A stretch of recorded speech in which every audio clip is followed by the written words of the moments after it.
never thought this day would come. I had imagined many things about my future, a stable job, a cozy little house, trips to faraway places, but marriage had never been on that list. I didn't hate the idea of marriage, but I never dreamed about it like other girls did. Growing up with only my father by my side, I had become accustomed to an independent life, taking care of myself without needing anyone else. And yet, here I was, preparing to step into a marriage I never expected. My name is Amelia, I'm 31 years old, and I work as a financial manager at an investment firm in New York. I have lived in this city for over a decade, burying myself in work, never once thinking that I would meet someone who would make me want to settle down. But then I met Daniel, a 34-year-old man with a warm smile and rare patience. Daniel wasn't the type of man I usually noticed. He didn't stand out in a crowd, he wasn't flashy or overly charming with sweet words. But there was something about him that made me feel safe. He was patient with me in a way no one else had ever been. Never rushing, never pressuring. We met through a mutual friend, Chloe, my close colleague. Chloe was always worried that I was too focused on work and neglecting my personal life, so one day, she arranged a casual meetup between me and Daniel. At first, I wasn't too excited. I was used to dining alone or immersing myself in reports rather than spending time dating. But Daniel was different from the men I had met before. He persistently invited me out, even though I turned him down a few times at the beginning. He never got upset when I told him I wasn't sure if I was ready for a serious relationship. "That's okay, Amelia. I'll wait until you're ready to open your heart," he once told me. And little by little, I let him into my life. After 6 months, I realized that Daniel's presence had become an essential part of my busy days. The good morning texts, the quick phone calls during lunch breaks, the simple evenings cooking together instead of going to fancy restaurants. All these little things made me realize that I had fallen for him without even noticing. A year after we met, Daniel got down on one knee and proposed to me during a quiet outdoor picnic. There were no fireworks, no grand romantic gestures like in the movies, just the two of us, under the evening sky, and a simple question. "Amelia, do you want to spend the rest of your life with me?" I thought I might be scared that I would hesitate, but instead I just laughed and said, "Yes." And so I, the person who once thought I would stay single forever, agreed to get married, but what I didn't know was that this was only the beginning of a story I never saw coming. When Daniel suggested that I meet his parents over the weekend, I felt a bit uneasy. It wasn't that I was afraid of meeting my in-laws, I was confident and independent, but there was something in Daniel's tone that made me pause. He didn't sound as excited as I had expected. Instead, he seemed a bit hesitant.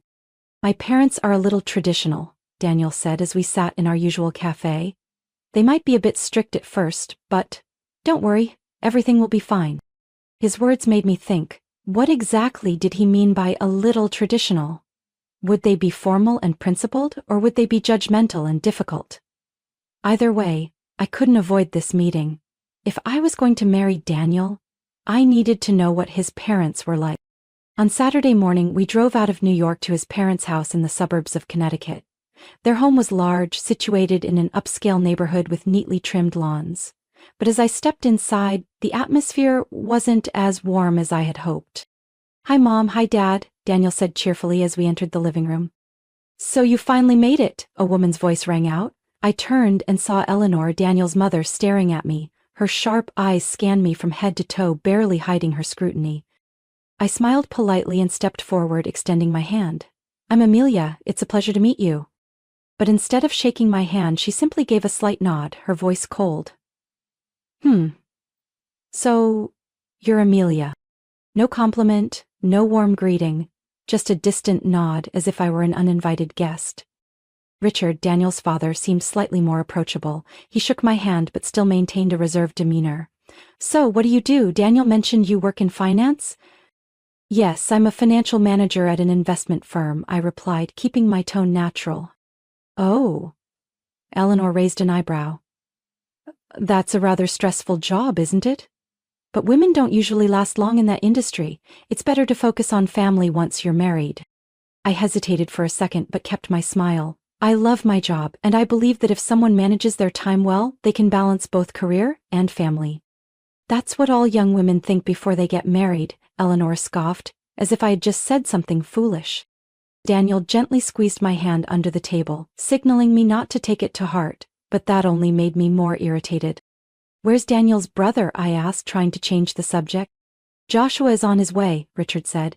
"He's very eager to meet you." A moment later, Joshua, Daniel's older brother, walked in. He was well dressed, but from the very first handshake I could tell that something was off. "So, this is Amelia?" Joshua smirked. "Daniel, did you really choose a girl who grew up in a single-parent household?" The room suddenly fell silent. I looked straight at Joshua, trying to stay composed. "Is there something wrong with that?" I asked, my voice slow but firm. Joshua shrugged. "It's just that people who grow up without either a father or a mother aren't usually taught how to build a proper family. I'm sure you understand what I mean." I clenched my fists, but before I could respond, Eleanor cut in.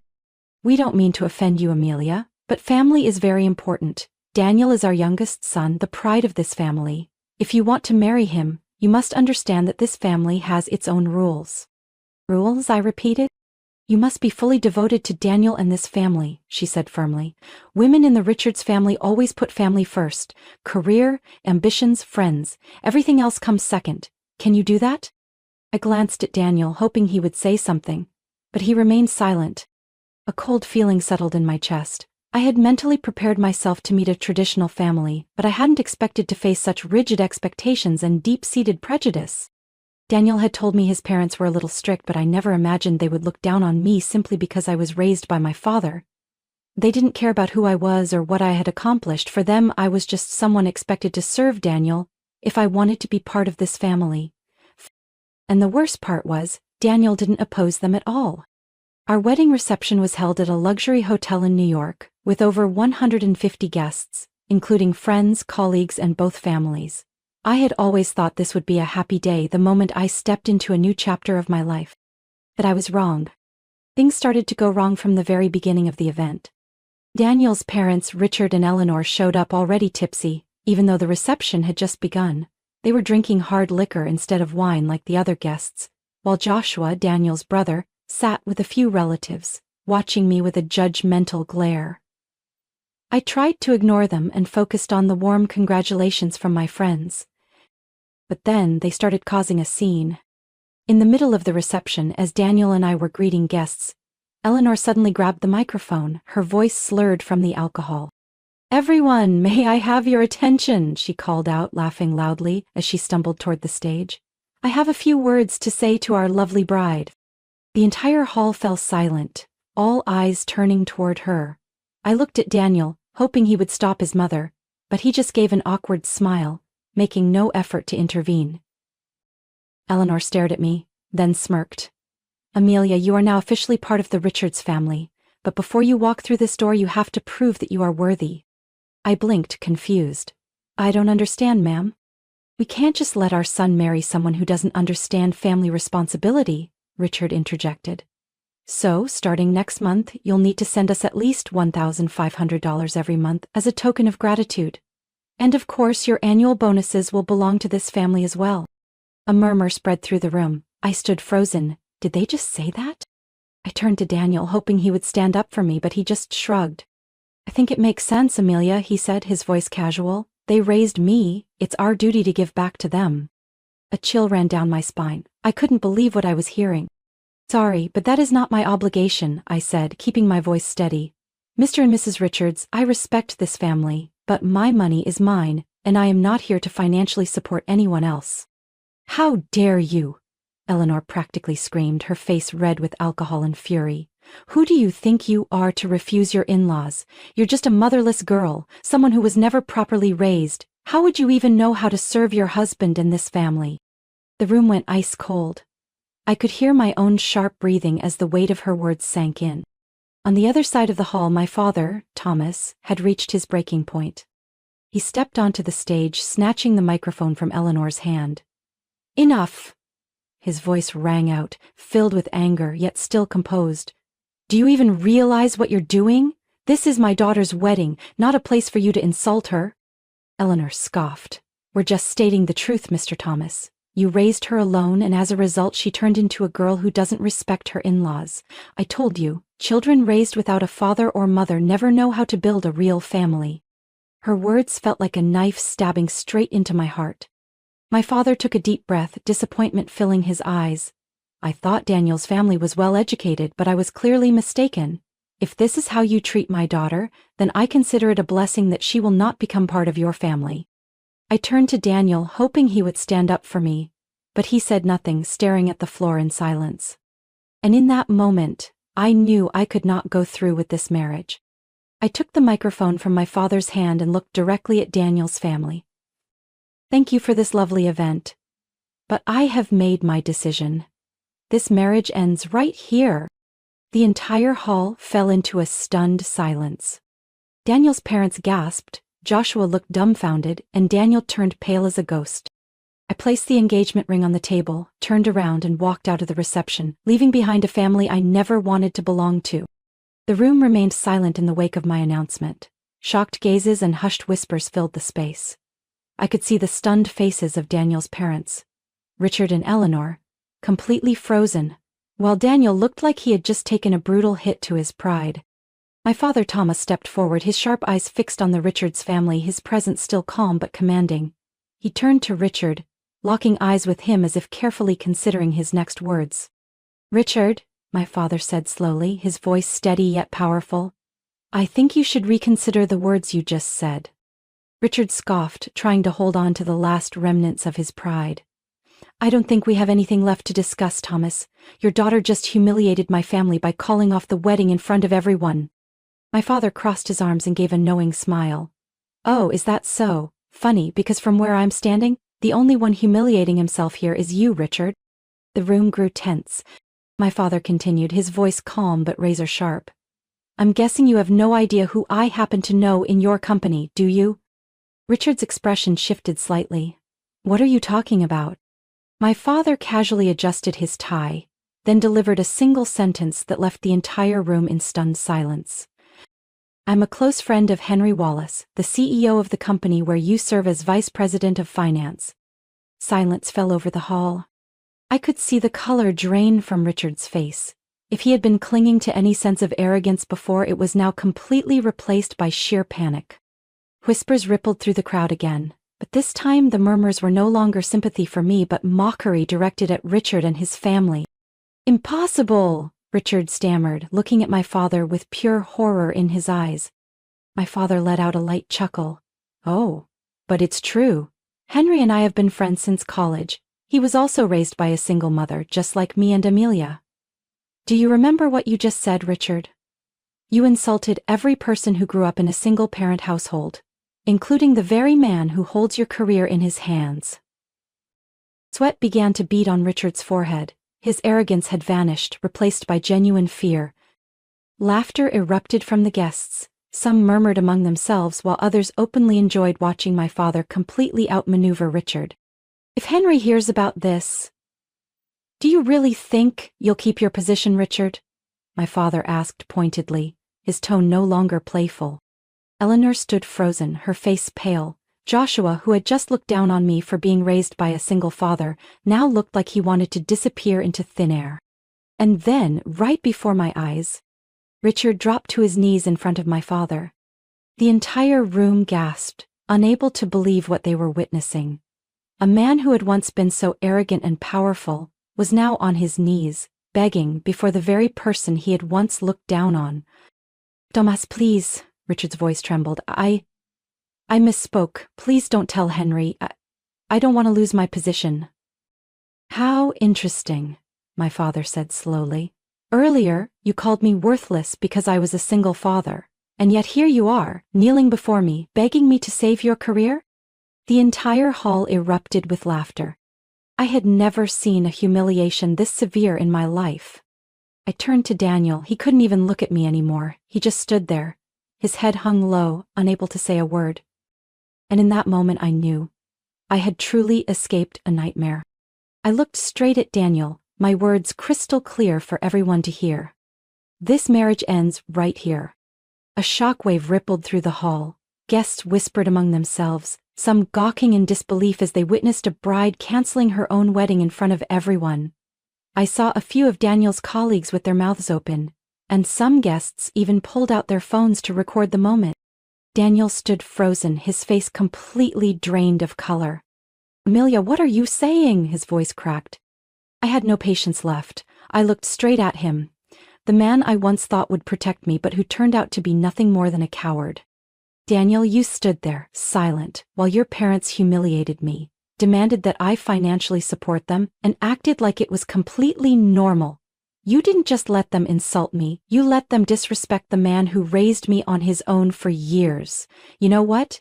You are not worth another second of my time." A wave of gasps filled the room. I saw Daniel's parents, Richard and Eleanor, pale as ghosts, and Joshua, completely stiff, like a statue. Without a moment of hesitation, I slipped the wedding ring off my finger and placed it on the table in front of Daniel. "We never registered the marriage, so I owe you nothing." My father stepped forward, placing a hand on my shoulder, his eyes filled with pride. He took the microphone and spoke firmly and clearly. "And to avoid any misunderstandings, my daughter and I will be returning all the wedding gifts. We don't need anything from this family." I turned to the event manager and asked them to start the process of returning the envelopes to each guest. The guests looked at each other, unsure of how to react. Some stood up and applauded, perhaps those who had also found Daniel's family outrageous but had remained silent.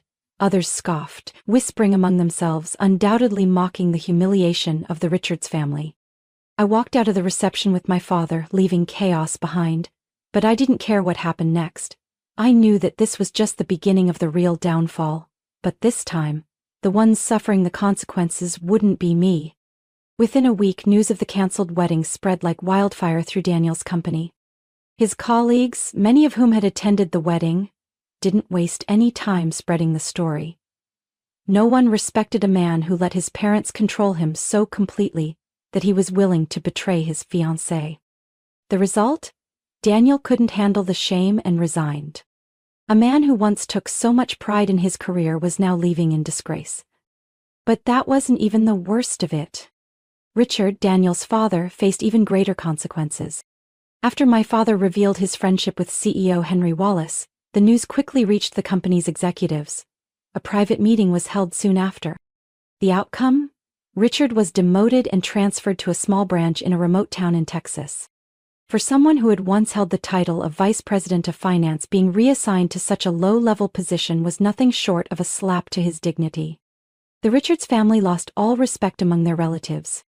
I heard that their extended family, the same people who once admired them, began to distance themselves. No one wanted to be associated with a family that was both greedy and publicly disgraced in front of hundreds of guests.